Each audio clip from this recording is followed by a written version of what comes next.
नमस्ते मित्रों, जय श्री राम। आज हम जानेंगे इलाहाबाद हाई कोर्ट ने गाय माता के बारे में जो बताया सभी लोगों को अमल करना चाहिए। इलाहाबाद हाई कोर्ट ने वैदिक पौराणिक सांस्कृतिक महत्व व सामाजिक उपयोगिता को देखते हुए गाय को राष्ट्रीय पशु घोषित करने का सुझाव दिया है। कोर्ट ने कहा है कि भारत में गाय को माता मानते हैं। यह हिंदुओं की आस्था का विषय है। आस्था पर चोट से देश कमज़ोर होता है। कोर्ट ने कहा, गौ मांस खाना किसी भी मौलिक अधिकार नहीं है। जीव के स्वाद के लिए जीवन का अधिकार छीन लेना बहुत ही गलत है, इसलिए हत्या की इजाज़त देना ठीक नहीं। यह भारतीय कृषि की रीढ़ है। बूढ़ी बीमार गाय भी कृषि के लिए उपयोगी होती है। कोर्ट ने कहा, पूरे विश्व में भारत ही एकमात्र ऐसा देश है जहां सभी संप्रदाय के लोग रहते हैं।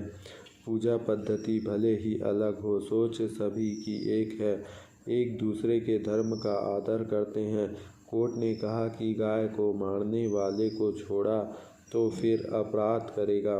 कोर्ट ने संभल के जावेद की जमानत अर्जी खारिज कर दी है। यह आदेश न्यायमूर्ति शेखर कुमार यादव ने दिया है। जमानत अर्जी पर शासकीय अधिवक्ता एस.के. पॉल और एजीए मिथिलेश कुमार ने प्रतिवाद किया। याची पर साथियों के साथ खिलेंद्र सिंह की गाय चुराकर जंगल के अन्य गायों सहित मारकर मांस इकट्ठा करके टॉर्चर की रोशनी में देख जाने का आरोप है और यह 8 मार्च 21 से जेल में बंद है। शिकायतकर्ता ने गाय के काटे सिर से पहचान की। आरोपी मोटरसाइकिल छोड़कर भाग गए। कोर्ट ने कहा, 29 में से 24 राज्यों में गौवध प्रतिबंध है। एक गाय जीवन काल में 410 से 440 लोगों का भोजन जुटाती है और गौ मांस से केवल 80 लोगों का पेट भरता है। महाराजा रणजीत सिंह ने गौ हत्या पर मृत्यु दंड देने का आदेश दिया था। कई मुस्लिम व हिंदू राजाओं ने गौवध पर रोक लगाई। इसका मूल मल-मूत्र असाध्य रोगों की लाभकारी है। गाय की महिमा का वेदों और पुराणों में बखान किया गया है। रसखान ने तो कहा था कि जन्म मिले तो नंद की गाय के बीच मिले। गाय की चर्बी को लेकर मंगल पांडे ने क्रांति की। संविधान में भी गौ संरक्षण पर बल दिया गया है। हाई कोर्ट ने यह की टिप्पणी मौलिक अधिकार केवल गौ मांस खाने वालों का ही नहीं है, बल्कि जो गाय की पूजा करते हैं और आर्थिक रूप से गाय पर निर्भर हैं, उन्हें भी सार्थक जीवन जीने का अधिकार है। जीवन का अधिकार मारने के अधिकार से ऊपर है और गौ मांस खाने के अधिकार को कभी भी मौलिक अधिकार नहीं माना जा सकता। गाय बूढ़ी और बीमार होने पर भी उपयोगी होती है तथा उसका गोबर और मूत्र कृषि कार्य में और दवा बनाने में भी काम आता है। साथ ही सबसे बढ़कर गाय मां के रूप में पूजी जाती है। किसी को भी गाय को मारने का अधिकार नहीं दिया जा सकता, चाहे वह बूढ़ी और बीमारी ही क्यों न हो। ऐसा नहीं है कि केवल हिंदू ही गायों के महत्व को समझते हैं। मुसलमानों ने भी अपने शासनकाल में गाय को भारत की संस्कृति का एक महत्वपूर्ण हिस्सा माना है। गायों के वध पर 5 मुस्लिम शासकों ने प्रतिबंध लगाया था। बाबर, हुमायूं, अकबर और जहांगीर ने भी अपने धार्मिक उत्सव में गायों की बलि पर रोक लगा दी थी। मैसूर के नवाब हैदर अली ने गौ हत्या को दंडनीय अपराध बना दिया था।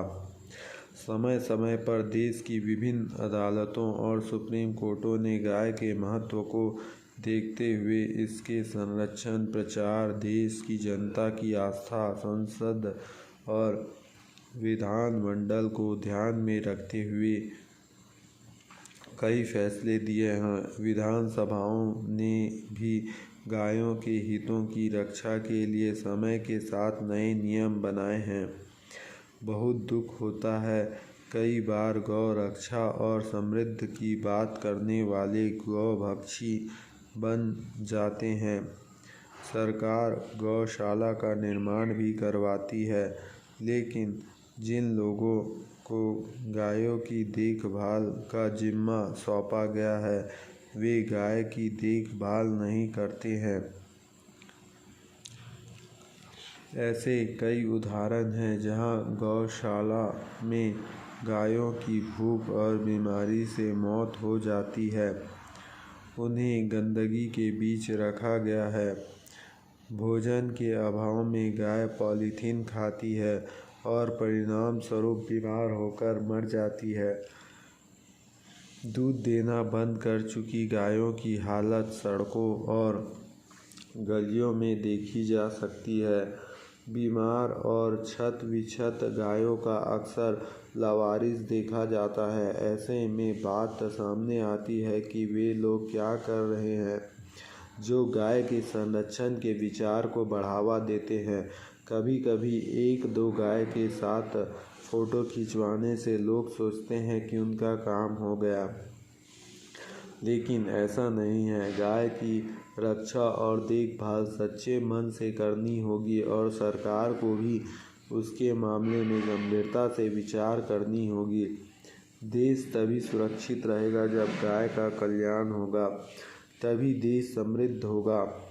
खास तौर पर जो लोग महज दिखावा करके गाय की रक्षा की बात करते हैं, उन्हें गौ रक्षा को बढ़ावा देने की उम्मीद छोड़नी होगी।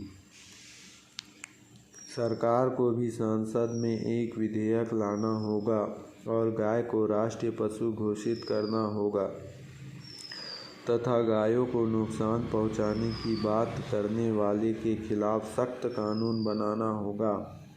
गौशाला आदि बनाकर गौ रक्षा की बात करने वालों के लिए भी कानून आना चाहिए, क्योंकि उनका गौ रक्षा से कोई लेना देना नहीं है। उनका एकमात्र उद्देश्य गौ रक्षा के नाम पर पैसा कमाना है।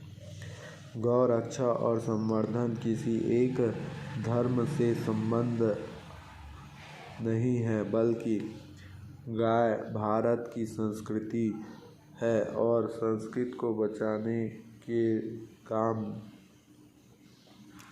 देश में रहने वाले हर नागरिक का है, चाहे वह किसी भी धर्म या संप्रदाय का हो। जय श्री राम।